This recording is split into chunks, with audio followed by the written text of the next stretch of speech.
अलीगढ़ के थाना देहली गेट क्षेत्र के संवेदनशील गूलर रोड गली नंबर 1 में शुक्रवार देर रात करीब 11 बजे जन्माष्टमी पर हांडी कार्यक्रम के दौरान छेड़खानी के विवाद में दो समुदाय आमने सामने आ गए। इस दौरान दोनों ओर से जमकर मारपीट हुई। एक समुदाय के कुछ युवकों पर धर्मस्थल में खींचकर ले जाने में बंधक बनाकर पीटने का आरोप लगाया। इस दौरान पथराव भी हुआ जिसमें दोनों ओर से कई लोग जख्मी हुए। अभी एक पक्ष के घायल सामने आए हैं। देर रात घटनास्थल पर पुलिस के साथ साथ RAF को तैनात कर दिया गया। दो पक्षों में झड़प की सूचना मिली थी दिल्ली गेट में, तो यहाँ पर तत्काल पुलिस बल यहाँ पे पहुँचा है और वैधानिक कार्रवाई प्रचलित कर दी गई है। बाकी यहाँ पे शांति व्यवस्था बहाल कर दी गई है। स्थानीय जो लोग हैं इनसे हम लोगों की वार्ता चल रही है। जो भी वैधानिक कार्रवाई है उसको पूरा अमल में लाया जाए। घटना के बारे में दो पक्ष के बीच में झड़प की बात आई थी कि कुछ लड़के थे, तो जो भी है उसकी जानकारी की जा रही है और कानून व्यवस्था बहाल करते हुए यहाँ पर वैधानिक कार्रवाई प्रचलित कर दी गई। जो भी उसका आउटकम होता है आपको अवगत कराया जाएगा। धन्यवाद। इन लोगों को मानदार लोगों को सिक्योरिटी देने के लिए यहाँ गिने चुने 4-5 घर हैं मुस्लिम्स के, और ये पूरा एरिया हिंदुओं का है। इसके बावजूद भी इन लोगों की इतनी हिम्मत हो रही है कि इतने सारे मेजोरिटी ग्रुप को और इतने माइनर सा ग्रुप इस तरह बेवकूफ़ी से मार रहा है। गेट बंद करके जाहिल लोग, साले अनपढ़ गंवार जाहिल लोग गेट बंद करके बच्चों को पीट रहे हैं। यहाँ पे साले मर्द के बच्चे तो चौराहे पे आए ना, और लड़ाई किसमें कितना है, जाहिल बंद दिखा रहे हैं, साले बच्चों को पीट रहे हैं। ये क्या तरीका है मारपीट करने का। बारिश से मंदाकिनी नदी का जलस्तर बढ़ा हुआ है। जलस्तर बढ़ने से रामघाट की सभी सीढ़ियां और दुकानें डूबी हैं। लगातार बाढ़ का पानी शहर के अंदर प्रकोप बढ़ा रहा है। घाट की सभी दुकानों को खाली कराया जा रहा है। चित्रकूट की मंदाकिनी नदी में बाढ़ आने से कई गांव प्रभावित हो सकते हैं। सुबह से रात में बारिश बहुत तेज हुई है, तो सुबह से बढ़ना स्टार्ट हुआ। अभी भी अनुमान है कि फिर से बढ़ सकती है। क्या शासन प्रशासन ने क्या यहाँ कुछ शासन प्रशासन की क्या सुविधा है आप देख सकते हैं। आप यहाँ क्या करते हैं, दुकान है क्या है? हाँ, मेरी दुकान है। गाजियाबाद के थाना सिहानी गेट पुलिस और थाना अधीक्षक नगर प्रथम की सर्विलांस टीम द्वारा चोरी करने वाले अंतर्राज्यीय मद्रासी गैंग के 8 शातिर अभियुक्तों को गिरफ्तार किया गया। इस गिरोह के अभियुक्त NCR में कार के शीशे को गुलेल और लोहे के छर्रे से तोड़ देते थे, जिसमें सामान निकाल लिया करते थे। उसमें निकले कीमत के सामान को आपस में बांट लिया करते थे। पुलिस अधीक्षक निपुण अग्रवाल ने बताया कि मद्रासी गैंग द्वारा एक संगठित गिरोह बनाकर दिल्ली NCR क्षेत्र और अन्य राज्यों में लग्जरी गाड़ियों को निशाना बनाकर उनमें रखे कीमती सामान, लैपटॉप, जेवरात, नकदी आदि शीशा तोड़कर चोर उड़ा ले जाते हैं। गाजियाबाद थाना सियानी गेट और सर्विलांस टीम ने SSP साहब की सर्विलांस टीम ने 8 अभियुक्तों को तप्पे मारी जो करते थे, शीशा तोड़ दिया करते थे, इसमें माल चोरी किया करते थे, उसका एक खुलासा हुआ है गिरोह का। आइए जानते हैं क्या बात है, क्या मामला था पूरा। सर, क्या मामला था पूरा, कितने अभियुक्त थे, किस तरह से ट्रैक किए गए? देखिए, थाना साहिबाबाद और थाना कबीरनगर में पिछले हफ्ते टप्पेबाजी की काफ़ी घटनाएं हुई, जिसमें तुरंत ही हम लोगों ने टीम गठित कर दी थी। इसमें हम लोगों ने सफलतापूर्वक एक व्यक्ति की गिरफ्तारी परसों कर दी थी और आज पूरे गैंग का भंडाफोड़ हो गया, जिसमें हमने 8 व्यक्तियों को गिरफ्तार करा, जिसमें कि एक कर्नाटक के रहने वाले हैं और बाकी 7 तमिलनाडु के रहने वाले हैं। अच्छी जगह की पूछताछ में इन्होंने बताया कि ये लोग गुलेल लेकर चलते थे और साथ में बॉल बेरिंग लेकर चलते थे, जिसमें कि लग्जरी गाड़ियाँ होती हैं, ये उसको टारगेट करके उसका शीशा फोड़ते, उसमें से जो बैग होते थे उसमें से लैपटॉप, मोबाइल एवं आदि वस्तुएं जो उसको मिलती थी उनको चोरी कर लिया था। इस गैंग में की जो सरगना है वो दीनदयालन है और ये लगभग 15 दिन से तमिलनाडु से आए हुए थे। खाना बदोश टाइप के लोग हैं जो कि पूरे NCR क्षेत्र में अपनी घटना को कार्य। सर, ये दीनदयाल द्वारा जो एक अपनी पार्टी बनाई गई थी, किस तरह से ये लोग जुड़े, क्या ये आपने आपस में कुछ रिलेशन है इनका? और ये जो सामान चोरी किया करते थे, वो चोरी के सामान को कहाँ बेचा करते थे? कुछ जैसे कि लैपटॉप वगैरह, जेवरात वगैरह इनके पास से बरामद हुए हैं। देखिए, ये सभी के सब रामनगर क्षेत्र है, तिरुचिरापल्ली में, ये सब वहाँ के हैं, तो सब लोग वहीं से लिंक हैं। बाकी इसमें एक कर्नाटक हैं जो कि इनको पहले कुछ टाइम पहले इनसे मुलाकात हुई थी। सबका विस्तृत क्रिमिनल हिस्ट्री है, ये 20 साल से इस काम को कर रहे हैं और साथ ही साथ इनमें कुछ लैपटॉप्स को बता रहे हैं कि डिस्पोज कर दिया करते थे जो इनको काम लायक नहीं मिलते थे, और बाकी जो कैश मिलता था ये इसको तुरंत ही पैसे को वापस अपने क्षेत्र में, गाँव में, रामनगर भेज दिया। क्या इनके द्वारा अभी त्यौहार पे कोई गठित कार्य यहाँ गाजियाबाद में किया गया था? देखिए, गाजियाबाद में तो ये घटनाएं कर ही रहे थे। अभी ऑफ लेट इन्होंने जन्माष्टमी के अवसर पर ये लोग मथुरा में थे, जहाँ पे इन्होंने थाना मार्ट क्षेत्र में 2 घटनाएं करी थी। इसके साथ ही आगरा में भी इन्होंने घटना बोली है, जिसकी FIR है, और हम आगे भी उसमें आगरा पुलिस को इसके बारे में सूचना दे रहे हैं। क्या कोई इनके सरगना में जो साथी कोई खाना बदल अभी फरार चल रहे हैं, क्या उनकी कोई गिरफ्तारी होनी बाकी है? देखिए, अभी तो हम लोगों ने टोटल 9 गिरफ्तारियाँ करी हैं, और आगे जो भी गैंग इनके मेंबर्स हैं अभी और पूछताछ पे इनसे और पता करेंगे और कौन इनके गैंग मेंबर्स हैं। आप देख रहे थे कि गाजियाबाद थाना सियानी गेट द्वारा एक 8 अभियुक्तों का जो सरगना होगा गिरफ्तारी हुई है।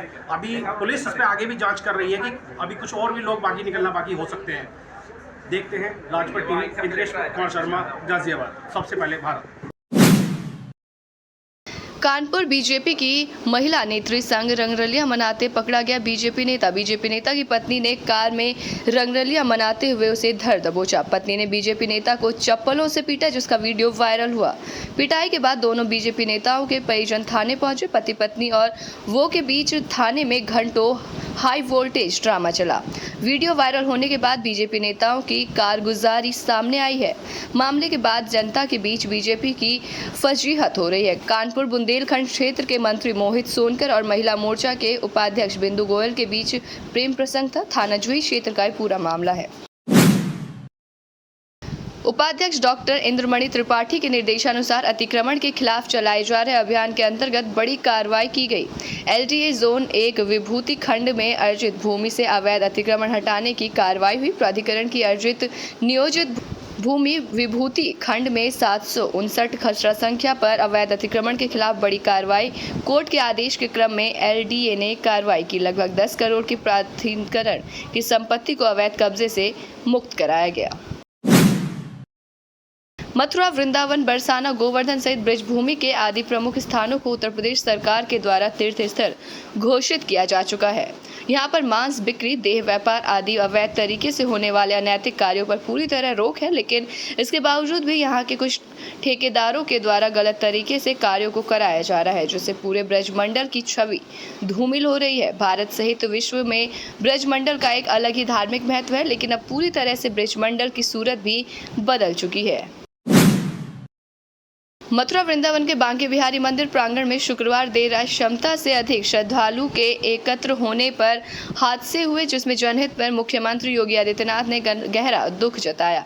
उन्होंने दोनों मृतकों के परिवारजनों के प्रति संवेदना व्यक्त करने के साथ ही सभी घायलों को सामुदायिक अस्पताल में इलाज के लिए निर्देशित दिया। हादसे पर राज्यपाल आनंदीबेन पटेल ने भी शोक व्यक्त किया। सीएम के निर्देश पर ADG zone Rajiv Krishna, IG Agra range Nachiketa Jha ने आज वृंदावन पहुंचकर अस्पताल में भर्ती घायलों के हाल जाने। जो कोर्टयार्ड है वो कुछ 3600 स्क्वायर फीट का है। 3600 स्क्वायर फीट में एक बार में मैक्सिमम एक लिमिट है जिसके अंदर आ सकते हैं। तो उस भीड़ का आकलन से अंदर के कोर्टयार्ड में अंदर होने की कोई आपस में कोई तारतम्यता नहीं है। जैसे कि मैंने बताया कि 2-3 चीज़ें एक साथ हो गई। भीड़ तो नेचुरली बहुत ज़्यादा थी ही। अब वो जो एग्ज़िट गेट था, उस एग्ज़िट गेट पर एक श्रद्धालु सफोकेशन की वजह से वो वहीं बैठ गए, और जब वो बैठ गए तो उनको सांस लेने में और उनको उनके होशो हवास वो अपना थोड़ा खो बैठे कुछ देर के लिए। तो उस चीज़ को उनको वहाँ से हटाने में करीब 2-3-4 मिनट का टाइम लग गया। श्रीकांत त्यागी और पत्नी अनु त्यागी के समर्थन में त्यागी समाज के लोग इस महापंचायत स्थल पर शुरू हो गए जुटने। पश्चिम उत्तर प्रदेश में मेरठ, मुजफ्फरनगर, बागपत आदि जगह से लोग पहुंचेंगे।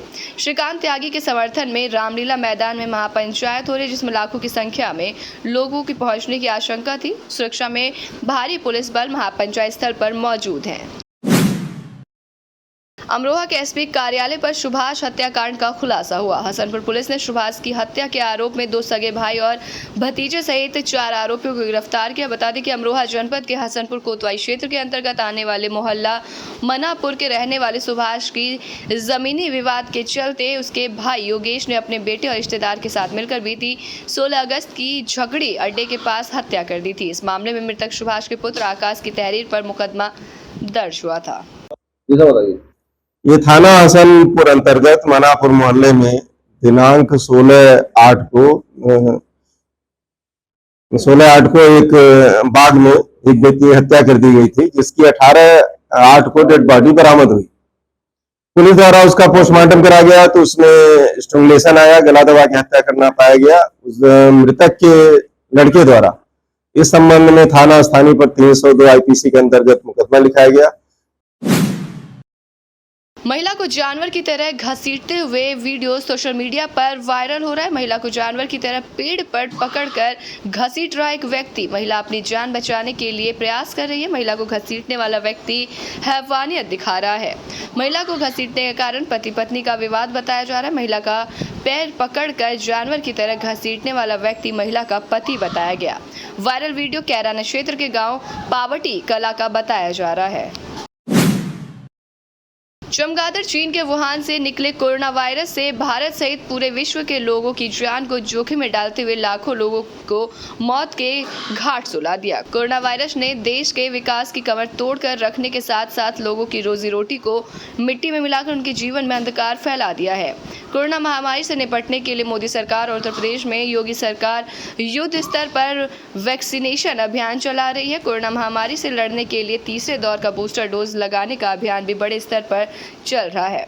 अभियान में जनता कितनी रुचि दिखा रही है, इस मुद्दे पर राजपथ टीवी के उन्नाव ब्यूरो चीफ भानु सिंह चंदेल ने उन्नाव के डिप्टी सीएमओ और सफीपुर के प्रभारी डॉक्टर राजेश वर्मा से खास बातचीत की है। क्या कुछ कहा है, आइए आपको भी सुनाते हैं। कोरोना वैश्विक महामारी, कोरोना से वैश्विक महामारी को लेकर के देश ने पूरे कमर तोड़ रखी है। देश विदेश तक की फर्स्ट डोज सेकंड डोज के वैक्सीनेशन किया जा चुका है। वहीं तीसरे डोज के वैक्सीनेशन किस स्तर पे यहाँ पर किया जा रहा है फिलहाल? जी, जहाँ तक प्रथम डोज और सेकेंड डोज टीकाकरण सवाल है, हमारे ब्लॉक ने सीएससी सभीपुर ने 100% किया और सबसे पहले किया, जिसकी वजह से तत्कालीन जिलाधिकारी महोदय के द्वारा 26 जनवरी को प्रशस्ति पत्र देकर हमें सम्मानित भी किया गया था।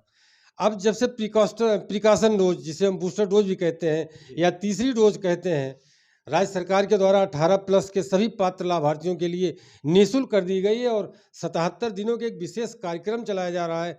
30 सितंबर तक सभी जितने हमारे 18 वर्ष के पात्र लाभार्थी हैं उनको बूस्टर डोज या प्रिकॉशन डोज लगा दिया जाए, जिससे अगर महामारी दोबारा वापस आती है तो संक्रमण से बच सके। लेकिन जो तीसरा डोज हम लोग लगा रहे हैं, जब भी हम लोग क्षेत्र पर जा रहे हैं या यहाँ पे भी हमारे यहाँ सत्र संचालित हो रहे हैं सीएससी पर भी, लोगों में उतना उत्साह कम है, इंटरेस्ट कम है। बहुत ज़्यादा हम लोगों को कोशिश करनी पड़ रही है, मेहनत करनी पड़ रही है, बुला लाना पड़ रहा है।